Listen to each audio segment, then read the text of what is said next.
Good morning and afternoon, everyone. Thank you for joining us today. For those of you who don't know me, my name is Samantha Lego. I'm the marketing director at KeeLabs. We also have Mel Bilko on the back end of things today, who you might see in the chat box or answering some of your technical questions. So feel free to say hello. Her and I have been tag teaming all of our webinar series that you may have seen or attended recently, like March is Plugged In and our recent adaptation series. So we aim for about 2 webinars per month, and throughout July, we've chosen to focus our topics on social media. In the summer, we all know there can be a lull with engagement. Everyone's on vacation. The heat makes everyone a bit sleepy, or it's not just me. So summer really is the perfect time to experiment and try new things. And this is why we've lined up a true expert on the topic to speak to you today. But before I introduce her, I just want to remind everyone on a couple of things. The first is that this session will be about an hour in length, including a 10 to 15 minute Q&A session at the end. We encourage you to ask questions in the Q&A or chat box throughout the presentation, and then we'll get to them all at the end. And while I'm sure we're all very familiar with Zoom, I just want to remind you when typing into the chat to make sure that you've selected all panelists and attendees so that everybody can read your question. This session will be recorded, and you will receive the recording along with a slide deck by the end of the week. Most likely today, but we say the end of the week just because technology. I'd also like to mention that by attending this webinar, you are eligible to receive 1 CFRE credit. You will receive more information about this in the follow-up email, but you can always reach out to Mel at melissa.bilko, B-I-L-K-O, at keelo.com. I think she'll pop her email in the chat for you. So with that, let's get started. Today, we are very lucky to have Lidia Varesco joining us. Lidia is an experienced art director, marketer, and branding expert with over 28 years in the field. She is the founder of Lidia Varesco Design, as well as an active member of the board of directors at the Association of Consultants to Nonprofits, where she is the vice president of marketing and communications. Lidia's focus is on clients and projects that are making a difference. And the topic of our interactive session today is Social Media Marketing 101 for Nonprofits. Thank you so much for joining us today, Lidia, and I'll let you take it from there. Great. Thank you so much, Mel and Sam, for having me. I know we connected, I think, about a year ago through KeeLabs, and I'm very excited to be here, finally, collaborating with you. So let's get started. Okay, great. So today, as you heard, we're going to be talking about Social Media Marketing 101. So we'll be talking about everything from why social media is important, to developing strategy, making sure your branding is clear and on point, and how you can be more productive with your social media. So first we'll talk about why social media. Then we will go into some of the content categories and types. We will talk about my 3-step process of developing a strategy, which includes creating a social media mission statement. We'll talk about making a strong brand presence, gathering and analyzing data, a really important step you don't want to forget in your social media marketing. And then we'll talk about scheduling and management, which is that kind of, making your life easier portion of it. And I'll have some resources along the way that I will mention, and you'll also be able to download those at the end. So first, let's talk about why social media. Why should your nonprofit be using social media?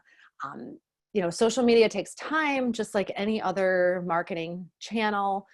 Takes time, takes staff members to manage it. It's one of those things that can kind of fall by the wayside, especially now when some staff has had to cut down in their numbers or maybe have less people that are able to help out. But it's really, really important. I feel that it's quite important. First of all, it's great for building relationships and trust.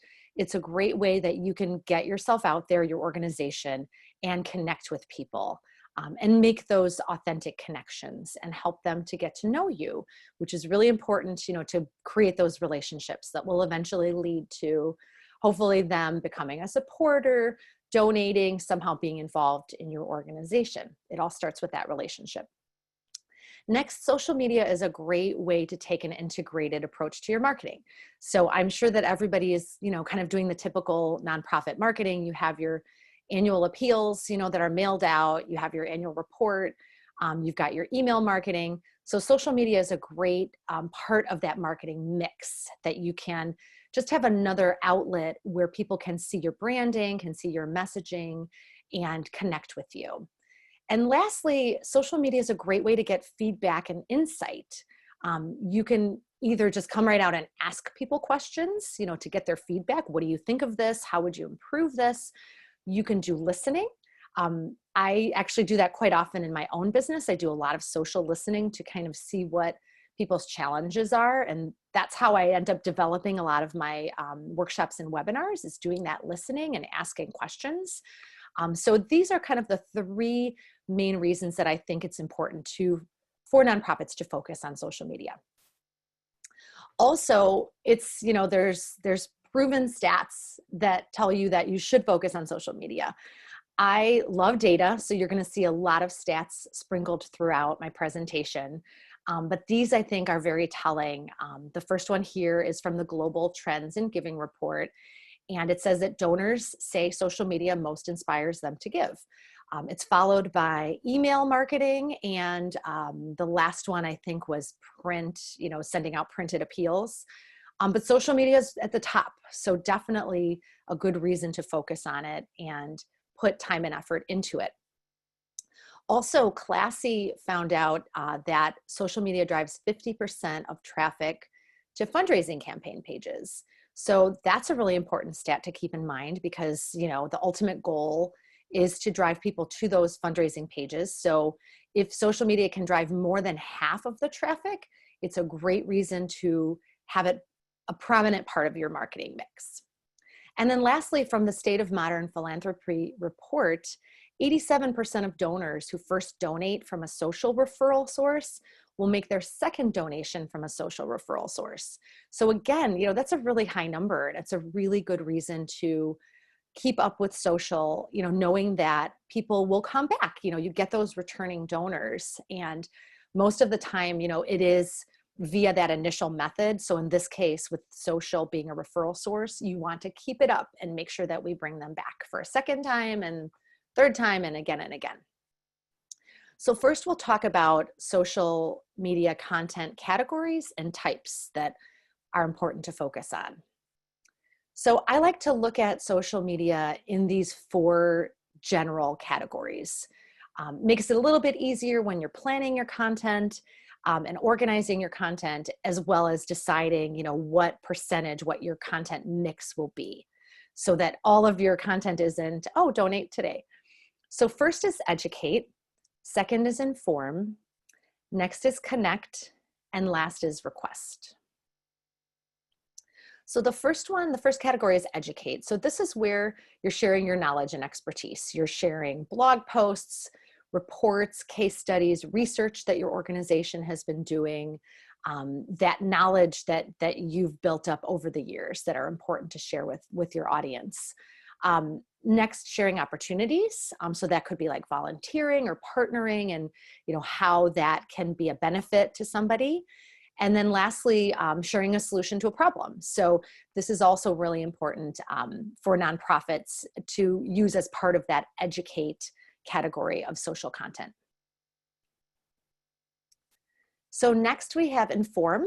So this is where you're kind of letting people know about what's going on. So you're sharing your impact, you're keeping them up to date, sharing information about events, programs, maybe a new product or service that you're going to be offering, and then also showing that behind the scenes. So you're having, stories about your staff, volunteers, partners. This is really important right now. Some of my clients that are doing really well on social, they're really focusing on those staff stories and kind of like, see how we are making an impact, even though, we're all working at home and things are different, and we're still making an impact and we're out there doing our work. So this is a really important category to focus on, I think, right now, the way things are changing so frequently. You can keep everyone up to date. And there was a really great survey that HubSpot published that Stephen Shattuck of Bloomerang put together. And nonprofits said that their top 3 goals for their social media posts were to share news about the organization, to share about their cause, and brand recognition. So this really falls into this inform category where you're sharing the news and keeping people up to date. So next we have connect.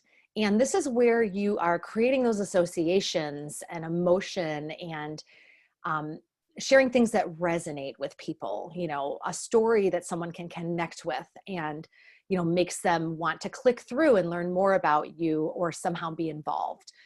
This is where you're also sharing opinions, how, your thoughts on a topic, sharing gratitude. This is a really important one. So whether you're thanking donors, you're thanking your staff or community members, and then also starting a conversation. Social media is all about conversation, and the ultimate goal is to turn that conversation into a relationship. So this is where the storytelling comes in, and I love storytelling because I think that truly helps to make a connection, a genuine connection with people. And again, a report from Classy, 84% of social media users share to show their support for a cause and highlight issues that are important to them. So people are definitely, they're sharing, things that are important to them or that they feel strongly about. So you want to make it easy for them to share. You want to create content that is shareable, so that somebody, if they come across your content, your post, and it resonates with them, they will share it with their network and, give a little bit more exposure to your organization.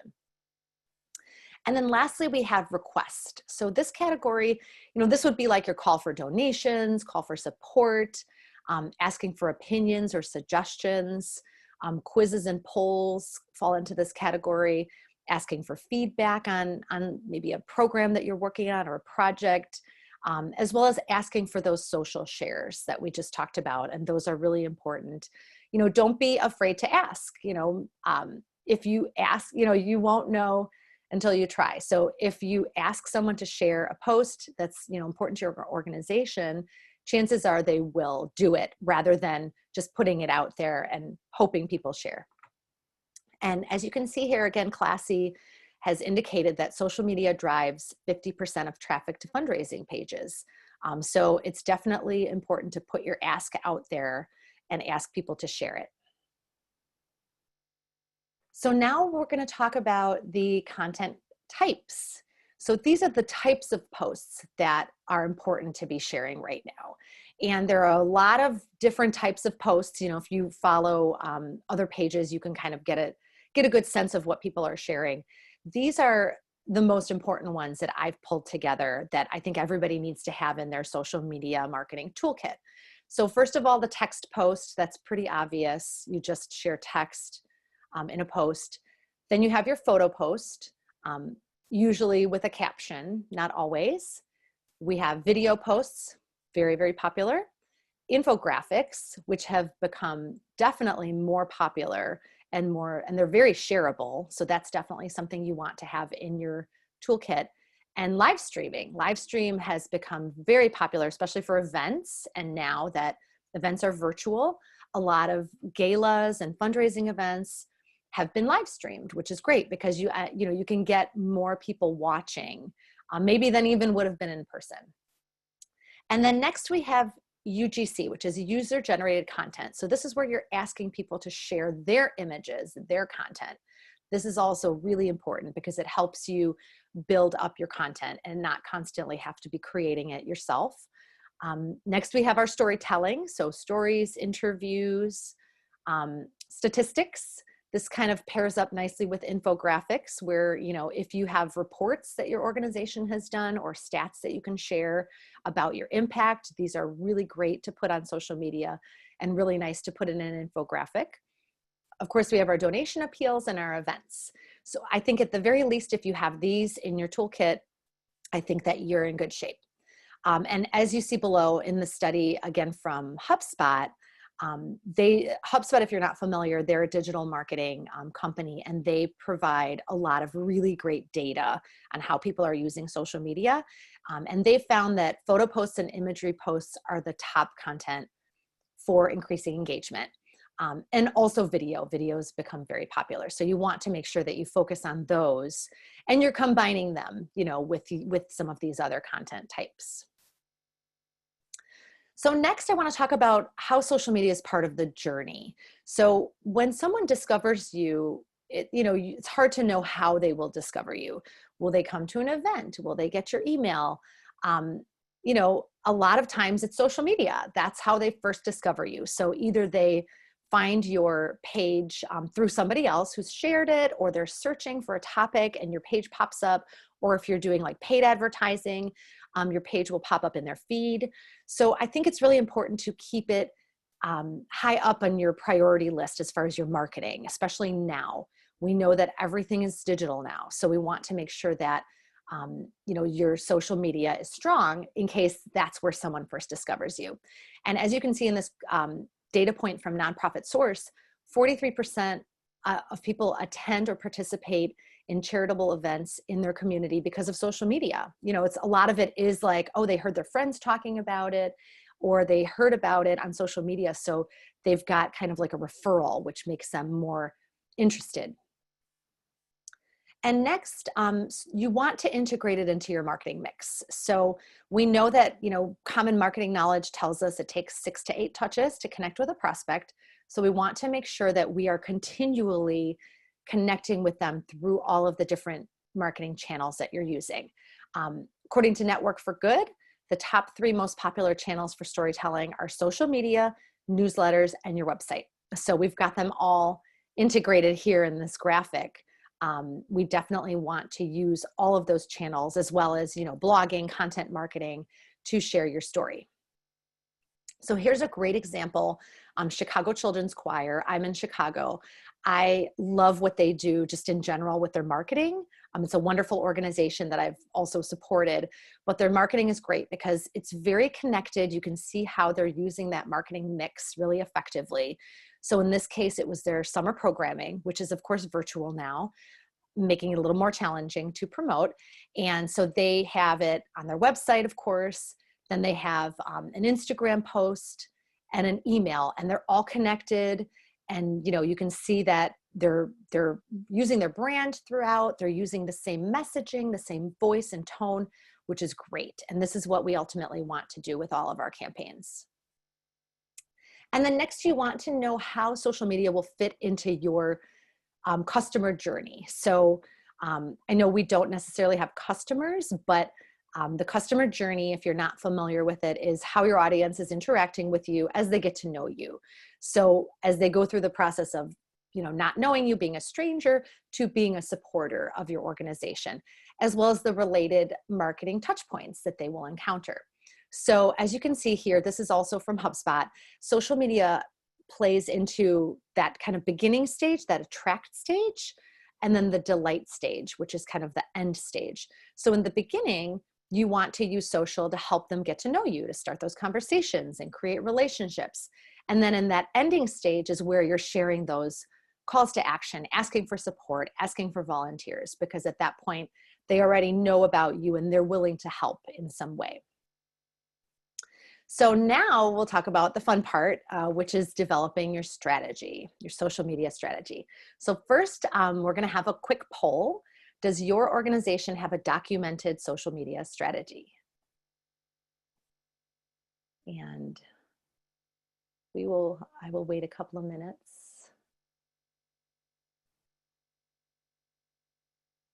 So we can see, ooh, I can see the numbers in real time. That's great.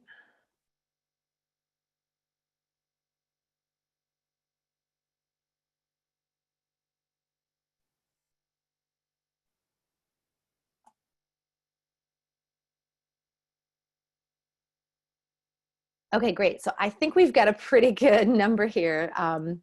We've got 27% say yes and 73% say no. So I'm going to stop the poll. Okay, great.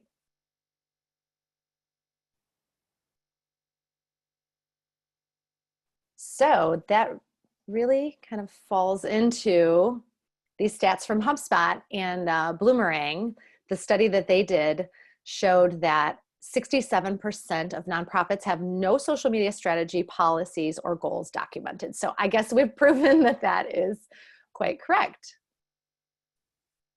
So hopefully we're going to change that today, right? We're going to write it down. And I have a couple of worksheets that you'll be able to download, and you can either work on them now. If you are willing, I would love to have some participants who can share the results. And if not, you know, you can just download the worksheets, take them back to your office, your home office, and work on them at that point. Okay, great. And let me close up our poll here. Okay, and I'm going to write that down because I want to keep that number. Okay, so first part of developing your strategy is to know your social media, who, what, and why. So I love branding. Whenever I do my branding workshops, it's based on this who, what, and why. So it's the same thing with social media, but just in a slightly different way. So first we want to know who is your audience, what can you offer your audience, and why should they care? So now we're going to get to that worksheet I mentioned. So now we're going to work together to write a social media mission statement. And I believe we have it in the chat. We do, perfect. So both of the worksheets are in the chat. So you can feel free to pop that up. It's a PDF, so you can go ahead and just, you know, fill it out or just write some notes down, because as I said, I would love to, if people are willing to share your social media mission statement when you're done. So let's take a look at the worksheet. If you don't have the worksheet, it's fine. I will go over it and you can just jot this down. So the first is the who is your audience, who will be reading your content. This is really important. You want to think about, you know, those typical marketing demographics, but also their values, their concerns, you know, what they're interested in, what they're worried about. That's going to be in your who. And then what is, what can you offer them? So what do they want to learn about? What do they want to read about? What inspires them? What will encourage them to take action? And then next, you want to talk about the why, and that's the why should they care. So why are you the perfect organization to provide this content? What benefits will they receive by engaging with you? And what will make them come back? So what about, you know, you or your organization, you know, really stands out? It's your why. Like in branding, we talk about your why. Why do you do what you do? What makes you different? That's really crucial here in developing your social media strategy. So if you do have the worksheet, you will see that after you jot down your notes about your who, what, and why, you put them together, and I'll read it out just in case if everybody hasn't downloaded the worksheet, but you put it together into a social media mission statement. So it's basically your organization is the place where who, so that's your audience, gets what, that's what you're offering, that offers why, you know, that's your why you're the perfect organization to share this content. And then I've added on where. So those are the social networks that you are actually using. So if anybody has been, has downloaded the worksheet and is brave enough to share your social media mission statement, I would love to hear it. You can put it in the chat and we can share it. And if not, feel free, you know, let me know afterwards, because this is always, you know, when I do in person, this is always really the fun part, because, you know, it's nice for people to hear what other people have come up with to be inspired. So I'll give a couple minutes here. And if anybody wants to pop that in the chat, then we can read those out loud. Let's see. Oh, I see a note that says the worksheets are not showing up.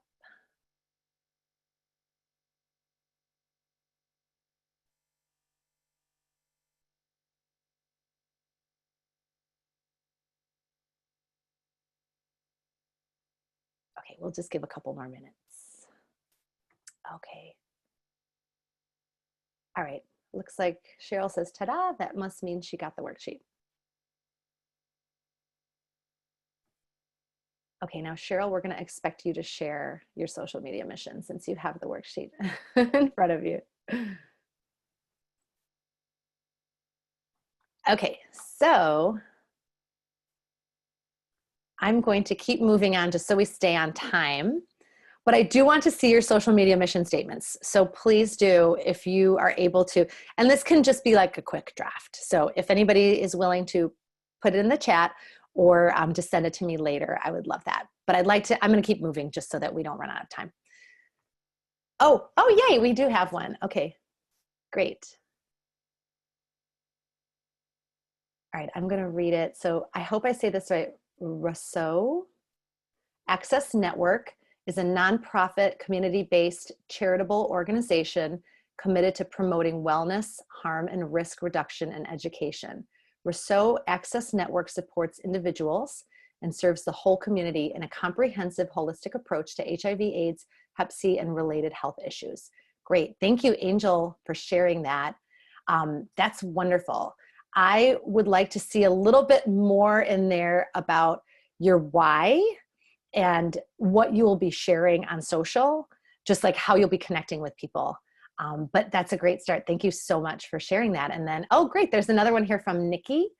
Radical Partners is the place where folks interested in social impact get opportunities and tips that offer access to making social change in Miami. That's wonderful. I love that. That's great. That's really, it's short, it's to the point. It's saying what people will get on social media, opportunities and tips, and why, offering access to making social change. This is great. Oh, I'm so glad. Okay, I'm going to keep moving, but I will look forward to seeing more of those social media mission statements. And thank you so much to Angel and Nikki for sharing. I really appreciate it. Okay, so now we're at step 2 of developing your strategy. You've got your social media mission statement. So now you can start setting goals. You want to create SMART goals that are connected to your organizational goals. So here I've outlined, I'm sure everybody's familiar with SMART goals. So you want to make sure that your goals are specific, they're clear and well-defined, they're measurable, so you're using numbers or percentages. They're achievable, so they're realistic. You know, we want to be ambitious, but not make it so that we can't reach those numbers. They're relevant, they're related to your audience and your organization. So kind of like we talked about here in this mission statement. And then they're time bound. So whether it's weekly, monthly, quarterly is usually a good guideline because it's tough to look at social monthly for changes. You kind of need a little bit more time. So here are some examples that follow the SMART goals. So increasing website visits via social by 10% over the next 3 months, increasing online donations by 10% in the next quarter, increasing engagement on Facebook by 20% in the next 3 months. So these are all goals that have that time limit, they have the percentage, and they are relatively, you know, achievable. So next you want to write it down. So I said today we were going to write this down since 73% do not have it written down. So you want to outline your goals, the audience, the frequency and types of posts for each social media outlet. And I do have a worksheet, which I know some people were not able to access it. We aren't going to complete it right now. I'll just kind of go over it and then you can work on it when you're back in your office. And again, like I said, I'm happy to talk anyone through it or chat about it. But basically what you want to do is define, for each of your social media channels, you want to define all of these things because each channel will have a slightly different goal. So you want to use maybe, you know, one worksheet for each channel for Facebook, Instagram, and so on. So first you'll write down those social media SMART goals, like we talked about. Then you'll talk about, you'll write down your audience, which again, as I mentioned, will be different for each channel. Then you'll jot down your posting frequency. So this is both for posts that you're creating as well as curated content. And then you want to note your tone or your voice. And this is really important, especially if you have other people that are helping you to manage your social so that you make sure that your voice is always consistent. And then you'll note the types of posts that you'll be using. So as we went over them on that page, you know, are they going to be photo, video posts? Will they be branded posts? Calls to action, service highlights, stories, that user-generated content, curated content, which is really important. And you want to keep in mind the rule of thirds. This is what I like to use, which is 1/3 is engagement, 1/3 is that curated content and where you're sharing other people's content. And then 1/3 is your content that you're creating. And then you want to pick maybe 3 main topics that you can talk about. And then add some of those subtopics so that you don't get overwhelmed with, you know, everything that you feel like you need to talk about. And then lastly, I like to keep a list of inspiration accounts. So these are accounts that I think are doing an amazing job on their social. Chicago Children's Choir is one that I love. New York Public Library is amazing. Definitely follow them if you're not. But it's just great to follow those accounts to get inspiration and ideas. So now we'll talk a little bit about making a strong brand presence on social. So first of all, you want to make it personal and memorable. So like we said, we don't know where people are finding you. It might be on social media. And you want to focus first on what makes you different, that why that I always talk about. That's the main thing that you really need to know when you're developing your brand, as well as when you are expressing your brand, say on social media. And then next, you want to tell stories. You know, this is how people will connect and resonate you, is through these stories that you tell. And it's stories about your work, your impact, as well as about your organization, your staff, your community. Those are the stories that people are interested in hearing. And then lastly, you want to be authentic, honest, and real. And social media gives us an opportunity to do that, because it's not, you know, as formal as sending out an appeal letter or even an email message. It's a little more authentic and real and conversational, so you can have that chance to get more personal with people. And next, consistency. This is something just throughout my practice as a brand strategist, as a marketing designer. Consistency is key in everything. So this includes in your social media branding. And one way to make sure that you're keeping it consistent is by using consistent profile names. You know, those bios, those descriptions, are they consistent throughout? Your branding, please, let's use the same logo and the same colors throughout, so that if someone sees you on one channel and then they see you somewhere else and then they see you on your website, it's all making sense, it's all consistent. And then you want to share posts consistently. So as you can see below, there was a study by Dunham and Company that found that nonprofits are posting on average 8 to 9 times a week. So a little more than once a day. So, you know, you don't have to post 8 to 9 times a week, but just if you're posting 5 times a week, make it consistent. Don't do 5 times a week and then go 1 time a week the next week, so that people can come back, and also for algorithms, so that your posts are constantly being pushed out there and people are seeing them and engaging with them and boosting your algorithm on the social media channels. And then next, if you haven't done a social media brand audit, this is a great time. I'm going to encourage you to do one. I have a worksheet, a checklist, which will be available in the resources that you can download, that kind of walks you through the process. But basically, it's a checklist to make sure, you know, are you using profile images and descriptions in a consistent way? Are you using your brand colors, brand images? That's another thing to be aware of, is, are your images on brand? Are you speaking to your audience? You know, is your voice and tone appropriate and in speaking in your audience's words? And then, are your topics aligned with your mission and vision? And I suggest conducting a brand audit at least quarterly, because, you know, things can get a little muddy and inconsistent as time goes on. So it's good just to keep an eye on it regularly. And then next, I also suggest that organizations develop a social media brand guide. So this is basically gives you an overview of your brand and how to express it. So I have a couple of examples here. The first one is from Buffer, and they have what they call a style guide. So it's really focused more on voice, grammar, tone, formatting, emoji, and hashtag usage. Then next to that is an example that I've created, which is more of kind of a true brand guide. So this focuses on the colors, the fonts, your voice, themes, or those topics that we talked about, and then post templates, you know, examples of posts, graphics that you would use. And this, I do have some examples of this brand guide, which again, will be in the resources page. It's a blog post that I wrote about branding. And I suggest that you combine these, you know, put them together so you do have that kind of style and writing guide, but then you also have the brand and visual expression guide, because they're both so important. And here's another example. This is a company called Imagination. They develop content for nonprofits, associations, and they create magazines and publications and things like that. They have a wonderful social media feed that I really enjoy following. They use a nice mix of types of posts. So you see those branded posts, images of their staff, you know, behind the scenes, work samples, but they also have a great consistency.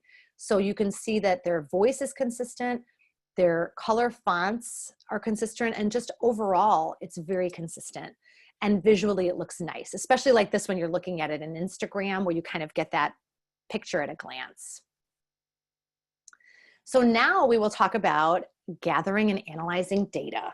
And this is, can be the maybe not so fun part, but very important. And we're going to put another poll up now. Does your organization collect and analyze social media data? And here come the numbers. This is always the fun part. And I will give a couple minutes to get as many as we can. So far, no is in the lead. It's close, which is encouraging.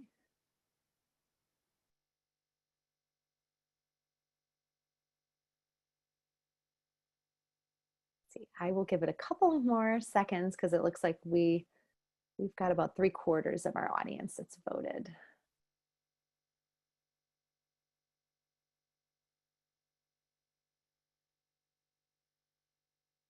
Okay. Great. So we have 43% yes, 57% no. Okay, I'm going to close up that window. So let's see. Oops. Okay, let me move the poll out of the way. Okay, great. So let's see how it stacks up. So definitely more that are not analyzing. Wow, we're almost right on the money here with HubSpot's nonprofit survey. So they found that 53% of nonprofits are not measuring. So those of you that all answered no, it's you're part of a larger group. It's not just you. It's tough. It's really tough. It's hard enough to create all the content, and now you have to track it and analyze it. So I totally get it. So I've put together these 3 top analytics for you to track that I think are, they're important. They're easy to track in most of the social media apps within themselves, as well as if you're using like a scheduling app, this information would be provided. So the first one is awareness. The second one is engagement, and then clicks and traffic. So awareness is how far are you reaching? So these are those impressions and reach that you see in Facebook. Impressions, how many times a post shows up in a timeline, and reaches, how many potential viewers you can have for a post. And you want to look for a combination of impressions as well as engagement, which we'll talk about next. Because just because you have high impressions may not be so great, because if it's low engagement, then it wasn't maybe interesting enough for people to take action. So with all of this data, you're kind of looking at a combination of all of it together. And I want to definitely encourage you to focus on quality, not quantity. It's not the number of followers, but it's the people that are engaging with you and sharing posts and seeing it and liking it. So we want to make sure we focus on that. So next is engagement. That's the effect you are having. So those are the likes, comments, retweets, shares, and the post engagement rate is the number of engagements divided by those impressions or reach. And I put down some averages here in case anyone is interested. Nonprofits tend to have quite a bit lower engagement rate in Facebook. So if yours is low, don't be alarmed. This is from Econo Square. These are kind of the averages if you wanted to jot them down and see how yours compares. And then mentions. Organic app mentions are awesome. That means people have good brand awareness. So you want to keep an eye on those and engage with those people especially. And lastly, again, it's like, so these things don't end up being vanity metrics. We want to see, like, is it leading to a conversion? People are liking and commenting, but are they clicking on the post? Are they sharing it? Is it somehow leading to conversion? And next, speaking of conversions, we've got clicks and traffic. So this is, are people taking action? This is clicks to your website or landing pages, fundraising pages, clicks to your event page, your email list growth, right? So if you're asking people to join your list. And this is great to look at in Google Analytics. So you want to look at that social media referral traffic and see if people are coming from Facebook or other channels. Keep an eye on that. And then you want to make the most of your data. Like if you have all this great data and it's sitting there, what's the point? So you want to analyze the data against your goals, first of all. Hopefully you've written down those SMART goals. Look at the data in light of those goals. Use that to make improvements to your strategy and then inform future campaigns. So as we talked about, if your one of your goals was to increase website visits by 20%, Are people visiting the page via your Facebook page? You know, whatever it is that you indicated in your goal. If your goal was to increase brand awareness, has engagement increased? You know, have you gotten more of those at mentions, you know, more shares? And then use that data to make improvements to your strategy. So start to observe the posting times and the types of posts and the style of writing that's performing well. And look at the ones that maybe are not performing well. And then use that to make adjustments to your strategy. And then you can use that data, that information that you've gathered to inform future campaigns. So for example, if you have a campaign that did awesome, you know, really was like top engagement, then replicate it, you know, do it again. See what's not working and eliminate it. And this goes for social channels too. So if you're seeing that, you know, you're just not making much of a dent, say on Twitter, eliminate it. I don't mean get off of Twitter, you know, maybe use it more as a listening channel and maybe for curation, but you know, you don't have to put as much effort into it if it's not working, basically. Also, you know, looking at the data can help you adjust your posting frequency. You can see maybe, you know, we bumped up our posting and that's increased our engagement. So we want to keep up with that. And then also you want to A/B test, you know, some new ideas. So try a couple different kinds of campaigns and see which one gets a higher rate of engagement or sharing. And then you'll know that, okay, we'll go down this path, you know, with this campaign. Social media is very much about testing and seeing what works. You know, there's a science behind it, but I feel like in the end, there's a lot of testing that goes on. So now we'll talk about management and scheduling for social and how you can maybe make your life a little easier. So first is streamlining the process by creating systems and using scheduling tools. And first of all, you know, we've hopefully gotten a good start by documenting, I should say, your social media strategy. That's great. You've started creating your system. Next, you want to make sure that you get your team involved and you get the right scheduling tools. So there's Hootsuite, Buffer, which I personally use, Sprout Social, which is an awesome app to use for larger organizations if you have a larger team. But the great thing about these apps is that your whole team can access them. So if you have other vendors or team members helping you, and it just makes it easier because you can schedule multiple channels at the same time, and you can schedule, you know, a whole month's worth of content. Next, use a content calendar. I love content calendars. I just did a webinar about using a content calendar a couple of weeks ago, and I've been talking about it for months and months because I think it's so important to have a way to track your social media and your digital content in one place and make sure that your recurring campaigns are happening at the right time. So like your monthly emails, make sure that everything's connected. So you can do this in a spreadsheet or a Google Sheet, which I used to use, or you can use a tool like Trello. I've got a screenshot here of my Trello board, which is what I use for myself as well as for my clients, which I like because it's more visual, so you can see it as a calendar, and it's very easy for teams to use to add their content to the calendar. And you can connect it with the scheduling apps. So that's a whole other conversation, but however you use your content calendar, use it and make sure your whole team can access it and see what's coming up so they're not overlapping. And again, in your resources, I will have a nonprofit content calendar template that you can use in Trello. So again, you know, let's make things easier. Let's use templates. So I always encourage my clients to create copy docs for those campaigns or frequently used posts. So this is something that I personally, I keep it in Google Drive, and then you don't have to reinvent the wheel every time you create a post for this campaign, or if you do kind of frequent posts on a topic, you can copy and paste, you know, and tweak it. And then again, you can create that, all of the content for like a month, you know, for a campaign and have it all ready to go. And then along those lines for your graphics, you want to create post templates as well. Canva and Adobe Spark are great for this. I do this a lot for my clients where I create a template for them and then they can kind of run with it. And both of these have a brand kit feature, which means you can upload your fonts and your colors and keep everything consistent. Again, going back to the consistency and the branding. And then lastly, get the help when you need it. You know, assign a staff member to do particular social media related tasks, or maybe even outsource somebody to do some of these tasks. So that might be developing your strategy, creating images like in Canva, those templates we talked about, having a community manager who can really follow up. You know, if you have a lot of engagement and a lot of like comments and messages, you know, throughout, have somebody whose job is just to do that. Have a content manager that can kind of keep control over all of the content. And then having a copywriter is great as well, you know, to help you write the content, especially if you're doing a lot of social media content.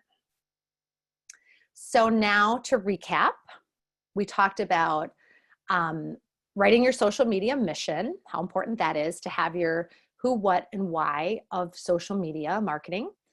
Set those goals, make them SMART, make them related to your organizational goals. Write it down. I want to see, next time I do this, I want to see higher numbers for how many people actually have a documented strategy. Create content for your audience, you know where they are and create content for them there. Measure your results against your goals and then refine your strategy as needed. Be consistent and patient. Like I said, it's tough to create a 1-month goal in social media. You really kind of have to look at for the long stretch to see changes. And then focus on quality, not quantity. Don't be obsessed, looking at the number of followers, but focus more on the genuine conversations that are happening and people that are sharing your content and the things that are relevant, the quality of your social media outreach and engagement. And lastly, this is a great quote. It's from Charlene Lee. She's an analyst and an author. And she said, Twitter is not a technology, it's a conversation. And I think this applies to all social media. It's may have started out as a technology, a digital tool, but it's really a conversation. That's where I find it to be most beneficial, is where you are having a conversation with someone else and you're creating that relationship. So that's our ultimate goal with our social media marketing, is to create a conversation and a connection and ultimately a relationship. And speaking of connections and relationships and conversations, here's my info. And I do have a link that has the worksheets and the blog posts I mentioned, along with other resources like social media scheduling tools and data analytics tools and all kinds of examples and things on this link that you can access as well. And I think we have a few questions. Thank you so much, Lydia. Yeah, I can help you answer some of these questions, or at least pose them to you. So if we go over to the Q&A section, the first one's from Sophia. Besides user-generated content, how would you get around getting diverse content types for an organization that does not have direct access to original content? Our work centers around medical research. Yes, and medical research, obviously you want people to know what they're talking about. You can't just ask the general public. I think in this case, you definitely want to involve your team members. So this would be maybe having somebody who's like a, kind of like a guest blogger, but they would be like a guest, social media content provider. So I know like there's a lot of like also Instagram takeovers. So you could reach out to somebody who is maybe, aligned with you in your industry, maybe not doing the same thing that you do, but you could have somebody like that do like an Instagram takeover and provide some content on your Instagram feed, or, just connecting with other maybe bloggers who are in your industry who do talk about, medical research.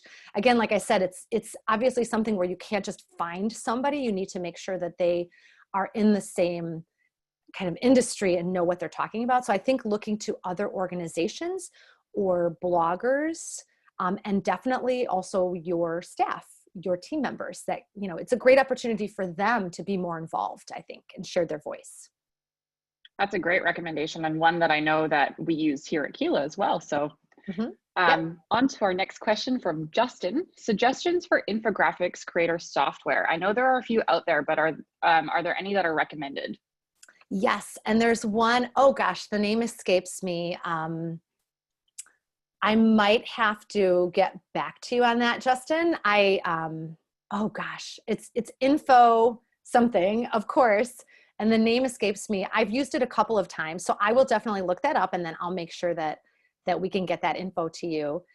But also, for doing infographics, you can use, if you have, Canva or software that you can use to put things together, there's some great websites that you can download icons. So like I use one that's called Flat Icon, and there's another one called the Noun Project. So those are good for pulling the elements and then putting them together. So for example, like in Canva, you can grab a few of those elements and then put it together in Canva. And then I will look up that it's Icono something or info something, and the name is escaping me. I'm sorry.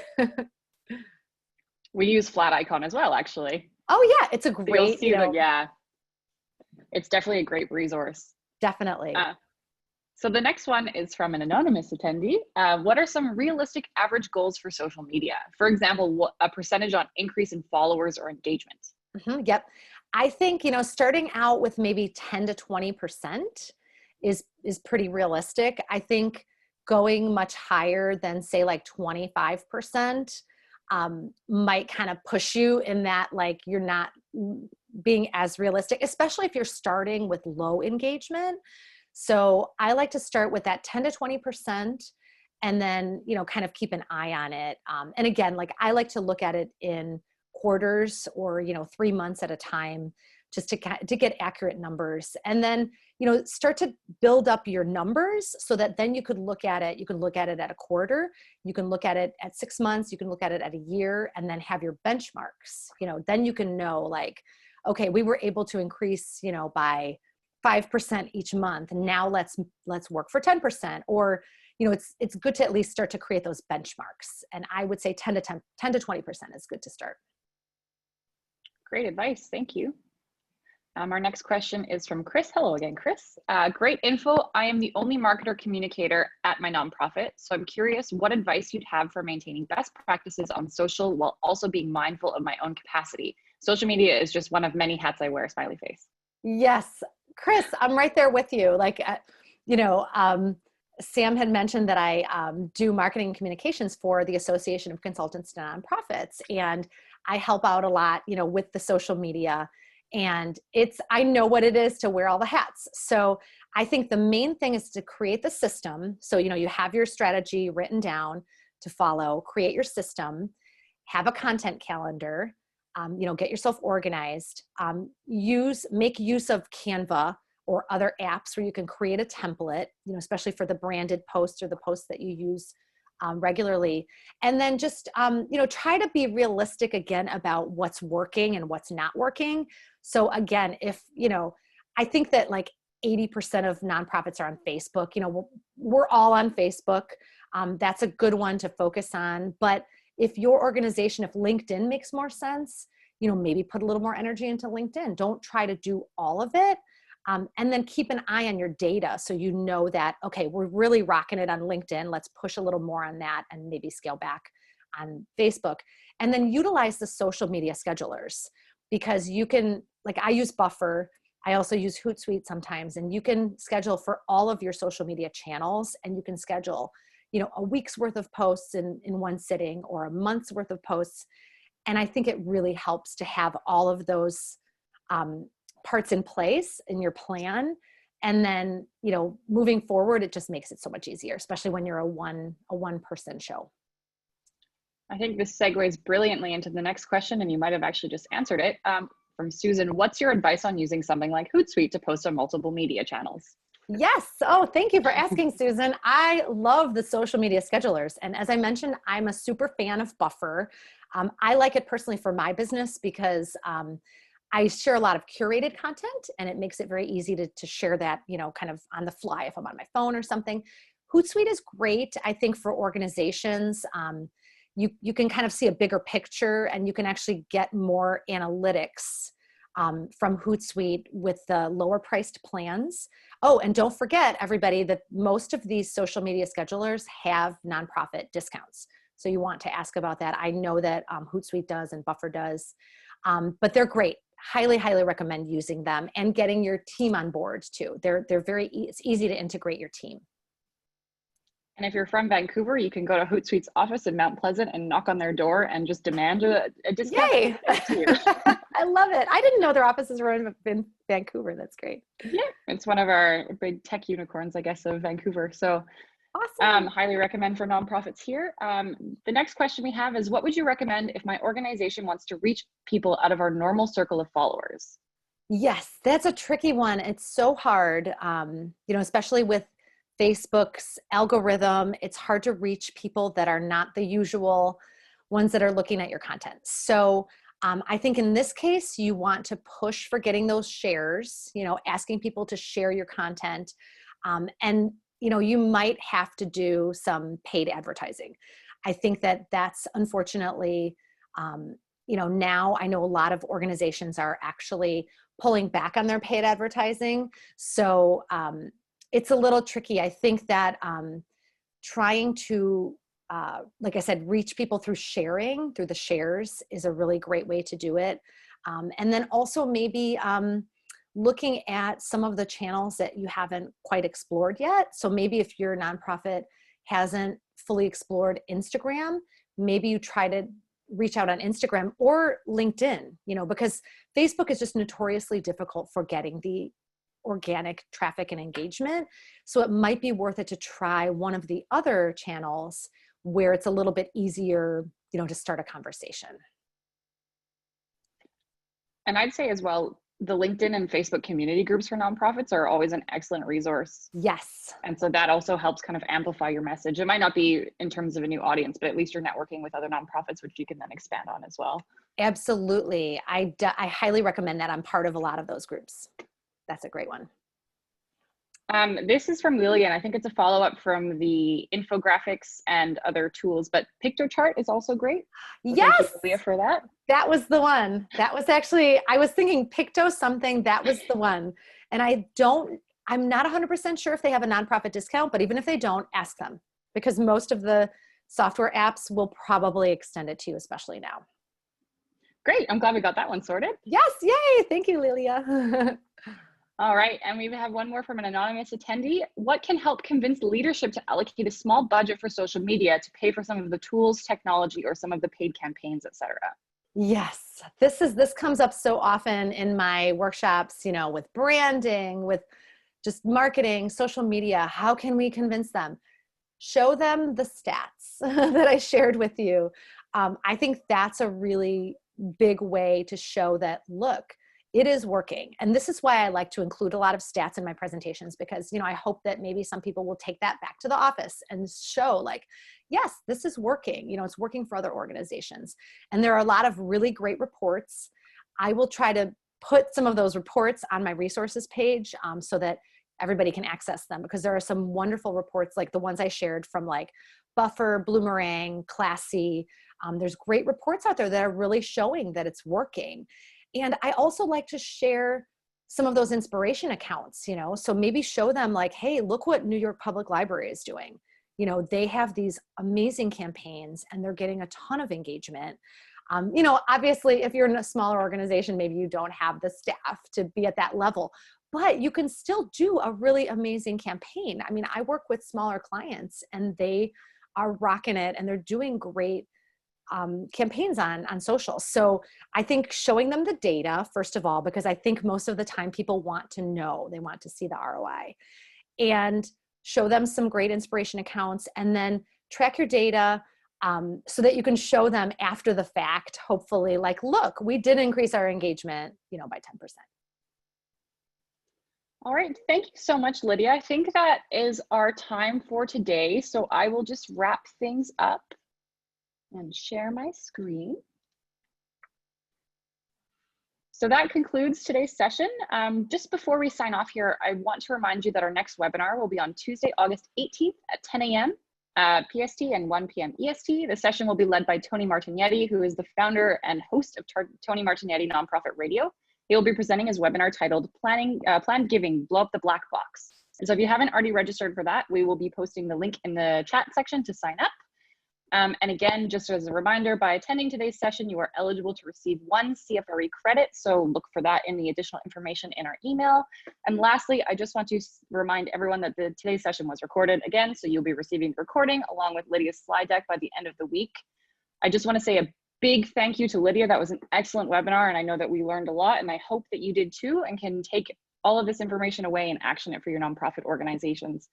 Lydia, if you wanted to say any final words.